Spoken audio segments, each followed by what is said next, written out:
All right, so I'm going to show you Section 8.7, L'Hopital's rule. And as we should know, it only applies if you get 0 over 0 or infinity over infinity. So if we were to check this out, we plug in 0, I would get 0 over 0. So L'Hopital's rule applies. So L'Hopital's rule says we take the derivative of the top over the derivative of the bottom.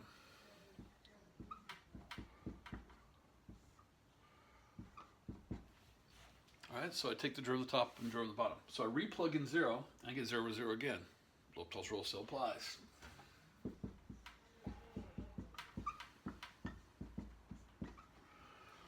All right, so L'Hopital's rule applied twice. I just keep doing it. Now I plug in 0 and actually get a solution of 3 over 2. And that's your limit. So L'Hopital's rule allows us to break them down and find the actual limit where we're approaching. All right, this one, we weren't very good on this one, and I'm surprised. Last year, my group did really good on this one, and for some reason, this is the one on the Chapter 8 test that I was really disappointed on. So when you have an integral here, when I plug in 2, I got an integral from 4 to 4. Because remember, x is 2. You got to get the letters right. This is where some of you mess it up is, I'm saying x here. These are t's, so they have no effect at this time. So when I plug in 2, I got 4 to 4, which is 0. 2 cubed minus 8, 0 over 0. So L'Hopital's rule applies. This is where some of you were struggling. You were trying to actually take a derivative of this part. We're taking a derivative of the whole top. The top is an integral. So remember when we take a derivative of an integral, that's our second fundamental theorem of calculus. It's a poster up in a room that I always point to. So the second fundamental theorem of calculus, when you take derivative, remember you plug in the top, you plug x's in place of the variable, times its derivative. So what I would do is I plug in x squared in for the t, times the derivative of x squared. All right, if you remember that, we plug in the variable times the derivative of that variable.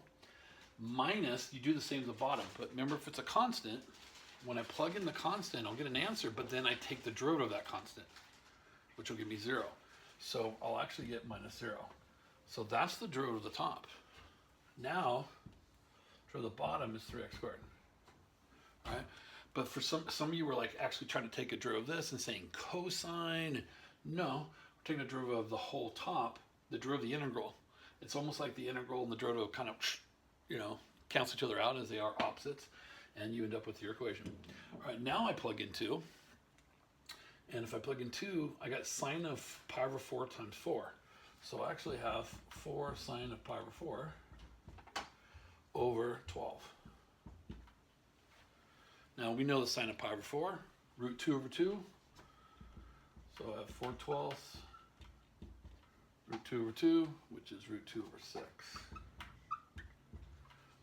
And that's your limit, L'Hopital's rule. So a lot of you just went panicked on me during the Chapter 8 test of L'Hopital's rule. Okay? All right, so now the only thing left, let me erase these.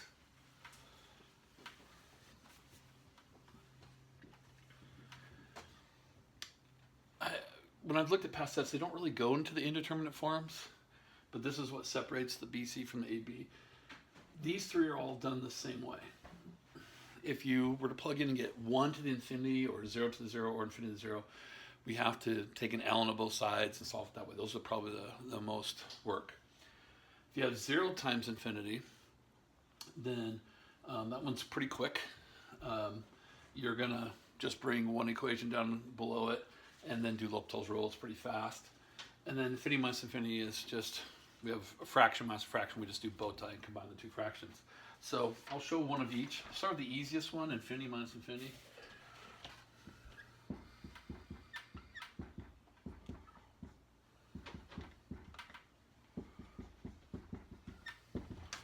All right. So if I plugged in 3, it says 3 from the right, I would get 18 over 0 minus 3 over 0. And these problems are in your notes. I'm doing these problems all from your notes here. So, so I get 18 over 0, which is infinity, because remember, in limits, any number as we're approaching 0 is going to be one of your infinities, either positive or negative, depending on which side we're coming from. We're coming from the right side, so it'll be actually a positive value, so positive infinity. and positive infinity. So it's infinity minus infinity.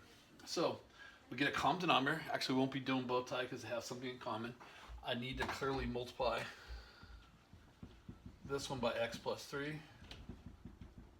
to get my common denominator. Now, a couple of you missed this on the test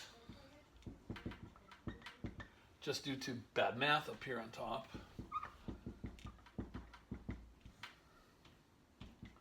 All right. So when I multiply by x plus 3, that's a negative x. I get negative x squared and minus 3x. Let me just forgot to strip the sign. So when I plug in 3, I get 0 over 0. L'Hopital's rule. So all it is we convert this to L'Hopital's rule. All right. So then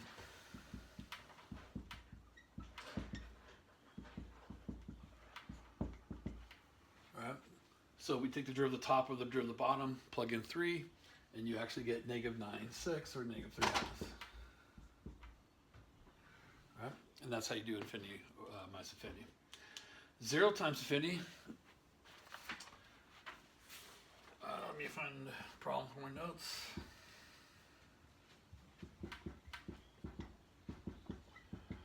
This is the one I showed you this one when you were in AB class, and then I showed it again in BC. It's kind of the most standard one. If I plug in 0, I get 0. Now, if you remember ln of 0, remember ln of x? Sorry. You have an asymptote right here. So ln of 0, as I approach 0 from the right, is going to be negative infinity. So this is 0 times negative infinity. So, or 0 times infinity category. All you do is take this one, the x, put it on the bottom. So remember, like in junior high, you divide by a fraction, multiply the reciprocal. So this is just backwards of that, where multiplying by x is the same as dividing by 1 over x. You could see that would be the same. What that creates is ln of 0, still negative infinity. 1 over 0, any number 0 is infinity. So now I have infinity over infinity, so L'Hopital's rule applies. So it's just a quick, hey, bring one under, create a fraction, we got it. So now I do L'Hopital's rule.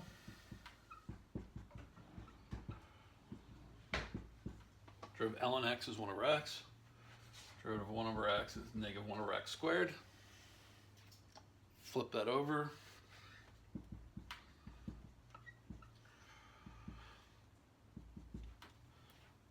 The 1 over x squared flipped over, cancels with an x. So I just got negative x, plug in 0, I get 0.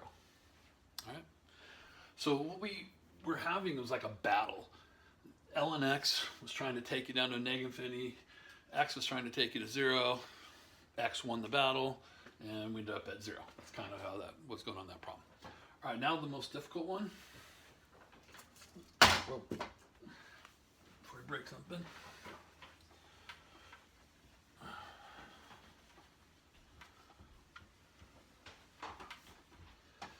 All right, so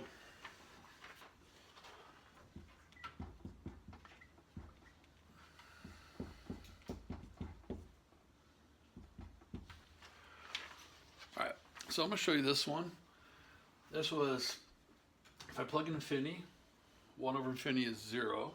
If you remember, I wrote any number over 0 is infinity. Any number over infinity is 0. Those are super useful, especially in limits.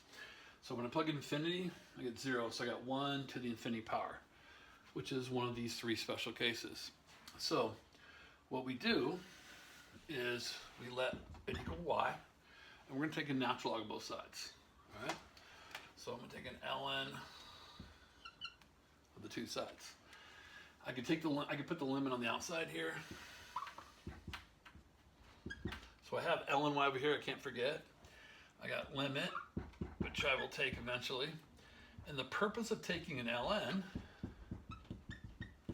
as you guys will remember from, other days, is there's an x. So the x comes in front as a multiplier, right? We take an ln, exponents come in front. Now, what we've created is infinity times 0. Because if I plug in infinity, I got 1 plus 0. So ln of 1, which we should know is 0, and then times infinity. So now we're into this case. So we actually went from this case to this case. And as we just finished doing, I can bring this x, I'll just do it in this one step here. I can bring it down here as a 1 over x, like we just did in the previous problem, and we now have, if I plug in infinity, I got 0 over 0. So let's check that out again. 1 over infinity is 0, 1 plus 0 is 1, ln of 1 is 0, 1 over infinity is 0, so I have 0 over 0. All right, L'Hopital's rule applies. Let's do it down here. All right, derivative of ln is 1 over all that times the derivative of that. Now derivative 1 is 0, derivative 1 over x is negative 1 over x squared. Derivative of the bottom is negative 1 over x squared. So, nice little easy cancel there. When I plug in infinity, I get 0. So I get 1 plus 0, 1. So 1 over 1 is 1. So the limit of this is just 1. But don't forget, it's ln y equals 1. Because we had ln both sides. So now I can e both sides to get rid of my ln, and y equals e. Now we had learned this in trig, that e was approximately the limit n approaches infinity of 1 plus 1 over n to the nth power. That's where e comes from. As you can see, that was our original problem. The limit is x approaches infinity of 1 plus 1 over x to the x power. So that's why, not surprisingly, we ended up with e. Okay? All right, so that's the 3 indeterminate forms. Who knows you're going to get them? I would study the first 2 problems probably as my main thing.